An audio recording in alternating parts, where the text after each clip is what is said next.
Ladies and gentlemen, boys and girls of all ages, I have the itch for the Switch It Up show. My name is Glenn and I will be your host this week on episode 77 of the Switch It Up show. But of course, I myself do not possess the talents necessary to bring you the news and the reviews that you so desperately use as you play the Switch show.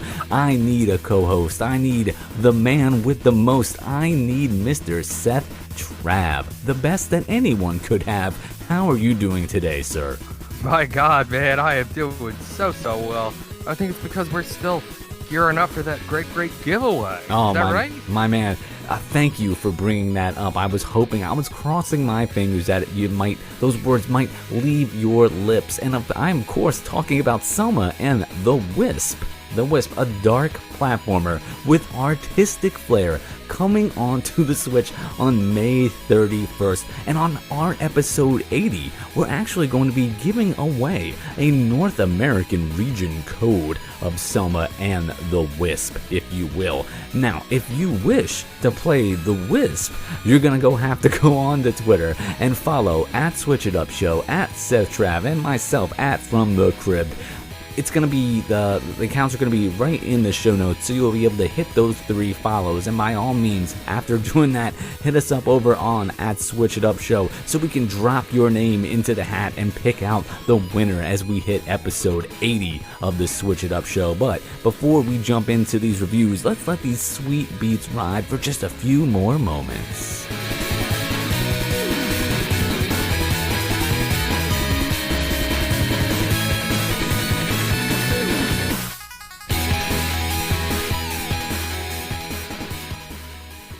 So good, my man, so good. I was proud of that introduction. That was real good. Put myself over there for a minute. All right, now, that music, of course, means it is time for our review segment of the show, and I am just going to run right into my first review of Croc's World Run.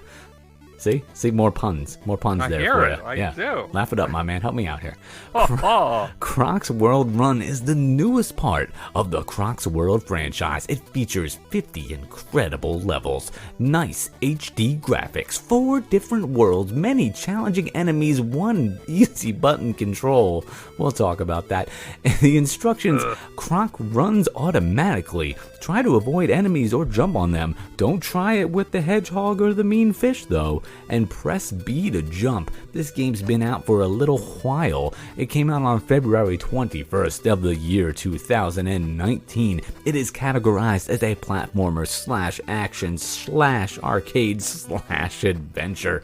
It is rated E for mild fantasy violence, and it comes in at $5.99. And that, my friends, is a rip-off.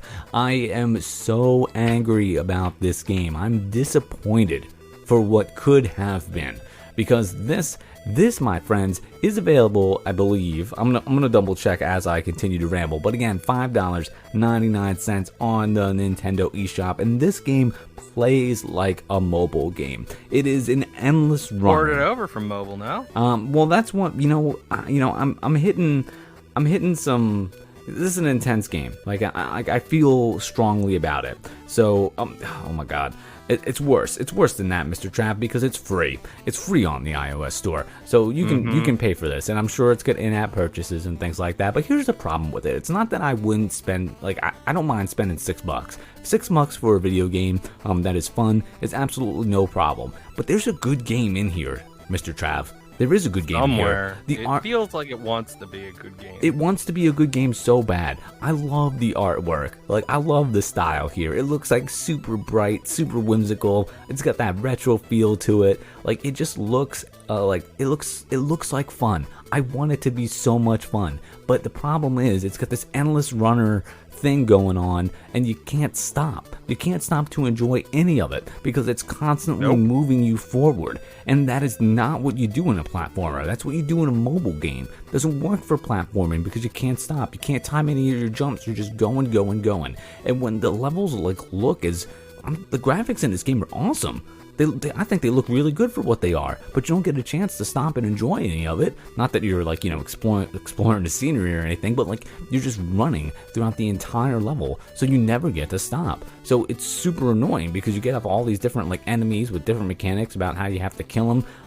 It's pretty much Super Mario World more or less, but if Super Mario World you were playing it with like a broken like Super Nintendo controller and you couldn't stop running. It's infuriating in that respect. Now they don't, they are pretty straightforward about telling you. It's in the description where it says number 1, he runs automatically. So it's not like they're pulling one like, they're not pulling a trick on you here. They're not pulling the wool over your eyes, so to speak. Like, they tell you what this is. This is an endless runner, but you can't pay $6 for a game that's free on iOS. You just can't do that. So that's another thing that kind of like irks me. Now, if this was a different type of game, like if you can shut off that endless runner type thing and you could just play this normal, I'd be like, okay, well at least it gives you like a different type of option here. Because I want to enjoy this game. I really, really want to love it. But because of how it's played, it's brutal. Now, I guess you could say, like, Glenn, you can't really criticize this game for, something that it isn't. It is an endless runner. They tell you it's an endless runner. Like, it's not fair for you to review it and, like, hold it up to this, standard, which it doesn't apply. That'd be like if I was complaining about the lack of, like, RPG elements in this game. Like, it's not an RPG.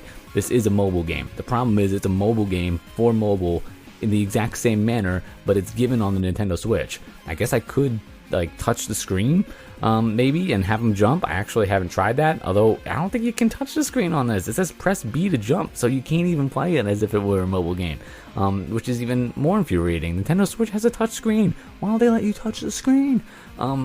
That was the weird thing about it too, man. Like, it made no sense. It's designed to be touched already. I don't know, man. It just makes me it's making me sad because I love the art style in this. Like, it screams fun, and it's not. It's infuriating. It's $5.99. If you want to play this game's probably fun on your iPhone. You know why? Because that's the type of, like, that's how you play a game on the phone. You touch the screen. You touch it. So, like, I'm sure it might be fun, but this game could be fun on the Switch, but it's not. It's not fun. It's annoying. It's painful. And for $6, they're ripping you off when they're giving the game away for free on the iPhone. So, it's brutal. Shame on you, Croc's World Run. Like, update your game so we could play it like a regular platformer. Shame. Oh my God. Shame. Throw that Game of Thrones gif in here. Imagine it. As you're driving down the street. Insert Cersei.shame. That's it, yeah. .gif. If I'm giving this a score, like, oh man, I'm angry. This gets a 1. I'm angry. This is probably the lowest score I've ever given. You know why? Because I can't even give it like the half score. I want to give it like 2 I want to give it like a 2, but I can't give it a 2 because you can't charge someone $6 for what you give away for free on the phone. You just can't do that. It's wrong. It's wrong. I agree. And they're not giving you anything extra. They're taking away. On the Switch. They're taking things away from you, Zetrav. You can't touch the screen. They are. They got rid of touchscreen. Ridiculous. Audacious. Absolutely audacious. Get out of here with this Croc's World Run. My God, run away from it. That's it. Well, I've got something a lot better than that. And it's part of a series that I have loved since the first one when I first got it for free on the PS4. It's SteamWorld Quest Hand of Gilgamech. Ooh. It's $24.99, and you get 125 gold coins when you buy it digitally. Triumph over evil with the hand you're dealt. SteamWorld Quest is the role-playing card game you've been waiting for. Lead a party of aspiring heroes through a beautifully hand-drawn world and intense battles using only your wits, a handful of cards. Take on whatever threat comes your way by crafting your own deck, choosing from over 100 unique punch cards. What awaits you in this luscious treasure chest filled with gold, dragons, vivid worlds, magic, knights in shining armor, as well as XP, turn-based battles, and all that good RPG stuff? The game's humorous mix of traditional fantasy and steampunk robots makes for an unforgettable experience with lots of laughs. It's from Thunderful Publishing, Image and Form International. It is a one-player role-playing adventure game. And as I said, I love the SteamWorld series. I've always dug it. It was always one of those super simple, basic boy-style games. As you know, that's where I got my itch for the Switch originally. And of course, all the streaming that we do over on our YouTube page, which you can find by going to youtube.com/Preach Network. We got the link ourselves now. This game is a ton of fun. It's a ton of fun. The storyline is goofy. I once or twice laughed out loud. The animation is awesome. I love the hand-drawn steampunk stuff. Always been a big steampunk guy. And this is right up there with it. And it's still kitsch. It's still unique. You get so many different kinds of cards for each of your characters. You can unlock more characters, set up your different team for different scenarios. Every now and then you will definitely need to go back, readjust your team, readjust what sort of cards you have in there to play around with. I feel like overall the game was a little short, but at the same time not. It just felt like I went through it kind of quickly. Even though it turned out to be like maybe 8 hours, maybe 10 hours. I honestly don't know, because I was so enthralled with it, as I always am with these SteamWorld games. Each character is, unique. Each one of their powers is unique. It's really easy to get a hang on how it actually plays. You can do unique, fun combos that you can set up with each of your characters.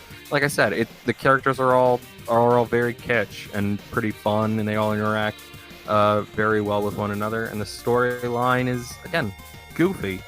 Music is very good, I'll say. I really don't have many problems with this, other than I wish the decks that you could build were a little bigger. It seems like I wasn't able to put as many cards into a deck as I really would have wanted to.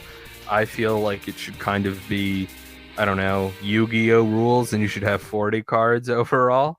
But that's my problem. Anytime I get anything with cards, I'm always just like, it's in the heart of the cards, and I Yu-Gi-Oh style it, because I am such a weeb. But this game is definitely not a weeb, because I'm giving SteamWorld Quest the Hand of Gilgamech a 4.5 out of 5. High praise, my man, high praise. Always love the SteamWorld games. If you love any kind of card battling anything, you will have a great, great time with SteamWorld Quest. Hey, man, that's what we're all about, having the best of times. Aha! That's it, my man.